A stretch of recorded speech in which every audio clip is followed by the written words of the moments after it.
This thing is so rigid, I don't think I would even need that. It's going to be a really large plant now. Hey everyone, today we're going to talk about how to extend your moss pools. So 2 weeks ago, we made a moss pool video where we chopped and dropped this Philodendron Splendid.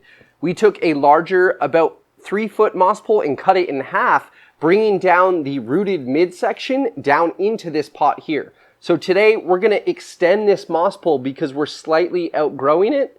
We've put about 1 leaf out per week since that video was recorded. So the need for the moss pole extension comes when this node, which is putting out the adventitious root, is now above the old moss pole. So we're going to simply attach a new section onto here, and I'll show you guys our way of doing that.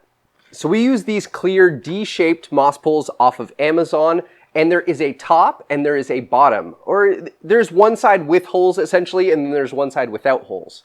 We want to focus on the side that has holes. So you can see these 3 holes here, and that's going to attach down into the top of the other pole, and we're going to use a mixture of zip ties and clear tape to get that done.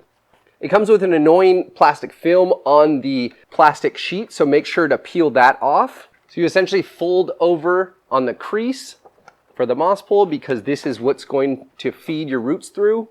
And I'm going to fill this with Aroid mix also. This is a 2-foot extension we're going to add in here. Fish the arrow onto the inside so that the back is smooth when you feel it. We have our D-shaped moss pole with a clear bottom with the 3 holes here and a little bit of a gap.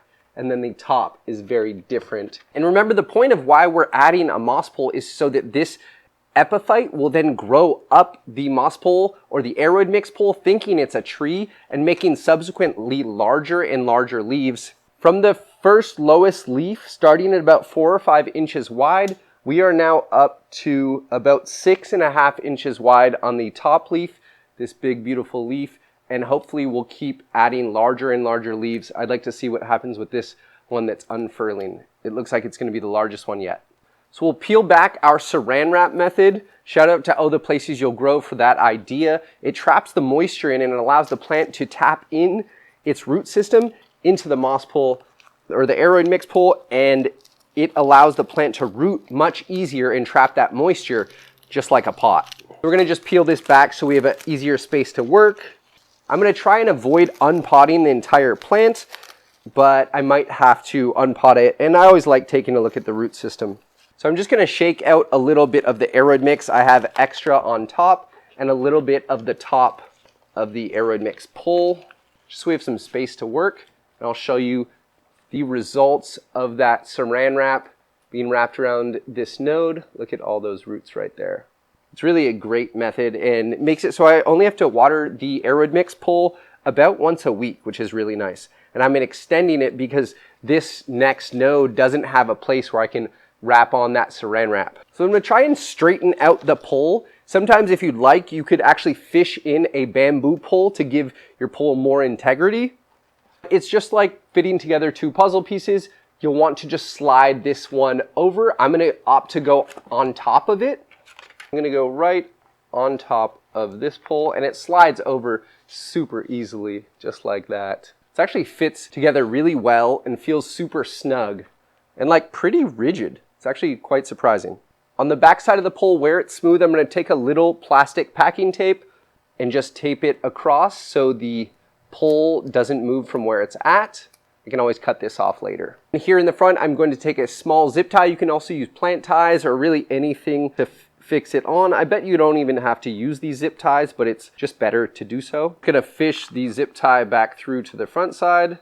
With tissue culture and other small propagations, it's a great idea to have a set of tweezers around. There we have the 3 zip ties on there, as well as some taping on the back. But again, this thing is so rigid, I don't think I would even need that. It's going to be a really large plant now. There we have our new extended pole, and I'm just going to fill in with some Aroid mix, and then we'll Saran Wrap it back to the pole. The Aroid mix pole is working out far better than all of our moss poles in the past, and is much easier to keep hydrated and happy, and the roots just seem to really like it better. And also I can add in my slow release Osmocote into my Aroid mix. When the roots tap into that pole, they're also being fertilized. You might want to opt for a bit more coconut husk so that the perlite and the coconut core doesn't fall out of the pole too easily. but it actually tends to stay in pretty well. And it looks great with Aroid mix, I think. And at the base of the pot, to make sure it's stable, you can always add in some leca or any sort of rocks to kind of stabilize this pole upright. It was nice I did not have to repot the plant. We'll add in a little soil in the bottom and kind of pack it in there, again, to get some more stability for this plant. So if it's on the table, it won't tip over. Next up, a little bit of Saran Wrap to cover over the nodes, again, trapping that moisture and allowing the plant to root in to that little micro rooting chamber. And it sticks really well to these D-shaped poles. I try and avoid the leaf stem when I do wrap around, so you're just wrapping around the main stem of the plant without grabbing the leaf petiole, which is the leaf stem. And I'll leave like a little bit of an envelope in the front so that I can pour in some Aroid mix down into this pole. But usually just one little piece of tape will secure this on, and you can always reset it if it comes off. The little Aroid mix down into that little envelope pocket we created, and then a little shot of moisture onto the Aroid mix. Just a little bit, don't wet it, but just make it damp.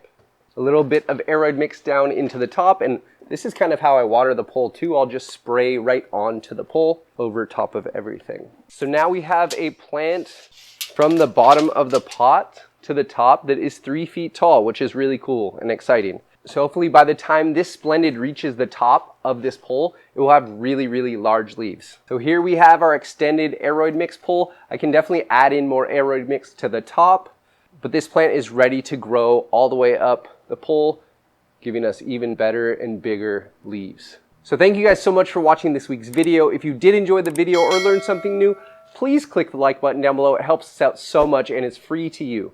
And if you want to come back every week for 2 videos about plants, click subscribe and we'll see you next week. Thanks for watching. Have a great day.